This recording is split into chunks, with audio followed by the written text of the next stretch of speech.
You've been up since 3 a.m., your eyes blurring over a string of German messages that look like pure gibberish. A man's life depends on whether you can spot a single, repeating pattern in a seemingly random series of letters. You're fighting a war where the only sound is the rhythmic clatter of a machine and the scratching of a pencil. Welcome to Bletchley Park, the secret heart of Britain's silent war. If you use this to fall asleep, subscribe so you don't miss any. Comment where you're at and the time too. It's kind of fun seeing all the different places. Someone from Buenos Aires commented once, and I had to Google what time zone that even is. Okay, tonight it's the War of Wits. But before we go anywhere, get cozy. Like actually cozy. Pillows good. Blanket situation handled. Perfect. Trust me on this one. Your eyes crack open to a profound, damp darkness. It's not the restful darkness of a long night's sleep, but the kind that screams a new shift is starting. It's 1943. You're in a tiny, cramped bunk at Bletchley Park, a sprawling Victorian estate in the English countryside that is now the brain of the Allied forces. The thin, lumpy mattress offers zero comfort, and your back aches from trying to sleep in this glorified box. But you don't have time to complain. The sudden, frantic whir of the alarm bell jolts you fully awake. 3 in the bloody morning again. You'd think being a codebreaker would mean you're a world away from the grit of the front lines, but no. The war never sleeps, and neither do we. The German military keeps sending messages, and we have to read every single one.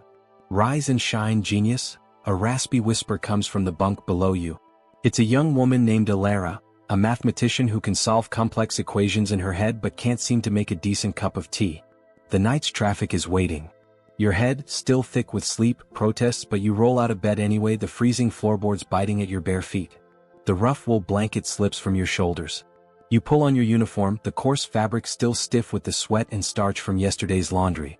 Unlike your bed at home, where you might linger for a few extra minutes of precious warmth, here there's no choice. You're already behind schedule. The moment you step outside, the night air slaps you in the face with its bitter chill. It's a brisk autumn morning and a thick fog hangs low over the fields, making the distant buildings look like ghostly hulks. Your breath plumes in front of you as you trudge towards Hut 8, the hut dedicated to cracking naval Enigma codes. The huts loom in the oppressive gloom. They're just simple wooden sheds, but inside they contain the best minds in the country. As you approach, the low mechanical drone of the bomb machines fills the air. It's a rhythmic, clanking sound, like 1,000 metal fingers tapping on 1,000 typewriters at once. The smell of stale cigarette smoke and strong, almost bitter tea mixes with the damp morning air. You'd give anything for a cup right now, but the rules are clear. Work first, tea later. Get on it, mate, the shift leader's curt voice cuts through the noise. He points to a towering stack of perforated paper strips. This is a week's worth of naval traffic. I want them all entered into the machines in 45 minutes. A wave of weariness washes over you. A week's worth? Your shoulders slump, but you grab a stack and begin your work, your hands fumbling in the cold air. You think that's bad? A young man named Alistair asks. He's a quiet, intense linguist working beside you. I told them I could translate German. A total lie. Anything to avoid a rifle. He shakes his head, his face pale in the dim light of the hut. Now I wonder if a trench would be warmer than this. A shiver runs down your spine that has nothing to do with the cold. Despite the illusion of safety, Bletchley Park is not immune to the war. A single bombing raid, a single spy could end it all. And the enemy knows that destroying this place would be a bigger blow than any military defeat. You look at the strips in your hand. This is your battle. You are a soldier in a silent war, and your weapon is your intellect. Less talking, more coding, the shift leader shouts. You duck your head and focus on the task, finding a rhythm. Grab a strip. Decipher the pattern. Punch the holes into the machine. Repeat. Your fingers quickly grow numb from the cold paper and the endless repetition, but you force yourself to keep going. By the time you finish the strips, your fingers are raw and stinging from dozens of tiny paper cuts. But there's no time to bandage them. Next, the real work begins. The bombs. A massive, complicated, and incredibly delicate machine that is your main weapon in this war of wits. Its countless rotating drums clank and spin, searching for the perfect combination of letters to unlock the day's Enigma code. You've learned to ignore the dull ache in your hands and the constant mechanical whirring of the machines. They're just part of the job. You work a machine alongside a woman named Evelyn, a brilliant mathematician with a perpetually calm demeanor. She's a veteran of Bletchley Park, a steady presence in the chaos. It's not so different from a kitchen, she says, a rare smile on her face. You have your ingredients, the messages. You have your recipe, the logic of the machine. And you have your goal, the finished product, a decrypted message. You think about this as you work. It's a strange comparison, but it makes a certain kind of sense. In a world torn apart by violence and chaos, you're creating something instead of destroying it. You're building a solution, a key, a message that can save lives.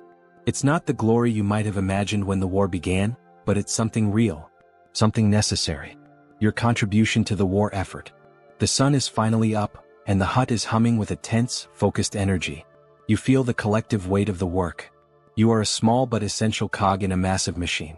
And you keep working, one message at a time. Hours blur together inside Hut 8. The outside world, the fog, the cold, the war itself, feels far away. But the war is here, in every strip of paper, in every hum of the bomb, in every scribbled note. Suddenly the machine slows. A tiny click, almost lost in the clatter, catches your ear. You freeze. Evelyn notices, leaning closer. "There," she says softly. You scan the output. The letters line up into something that actually makes sense. It's not the full message, but it's the crack you've been looking for. You feel a surge of energy replace the exhaustion in your bones. Evelyn scribbles notes at lightning speed. Her pencil dances across the page, translating the raw output into something readable. A location, a time, a target. You don't need to be a soldier in the field to know this is important. Lives, ships, maybe an entire battle, will turn because of what's on that paper. The shift leader takes the sheet from Evelyn's hand, barely looking at you as he rushes it out the door. Somewhere, a runner will take it to an intelligence officer. Somewhere, it will be decoded further, confirmed, acted upon. You'll never know exactly what it stops, or who it saves. Ilara leans over from her desk, a smudge of ink on her cheek. "Nice catch," she says, her voice casual, but her eyes hold something else. Respect. The moment passes quickly. There are more messages waiting, more patterns to find. You push back the thrill of discovery and return to the rhythm. Strip, decode, punch, repeat. By the time your shift ends, the sun is high, casting long shadows across the grounds. You step outside and stretch, your back stiff from hours of hunching over the desk. In the distance, you can see the manor house, the grand Victorian building that once held parties and music, now home to secrecy and sleepless nights. The gardens are still there, the flowers carefully tended. It's strange to see beauty here in a place built for war. You walk past the others heading to their quarters. Some talk quietly, others keep their heads down, lost in thought. You wonder what each of them has seen, what burdens they carry. In your bunk, you collapse onto the thin mattress, the ache in your body pulling you down. The sounds of the hut, the clatter, the voices, the machines, fade into the background. Sleep comes quickly, but it's never deep. Somewhere in your dreams, you hear the click of the machine again, the rush of adrenaline, the quiet, "There" from Evelyn. And you know, when you wake, the work will be waiting. The war will be waiting. But for now, there is silence.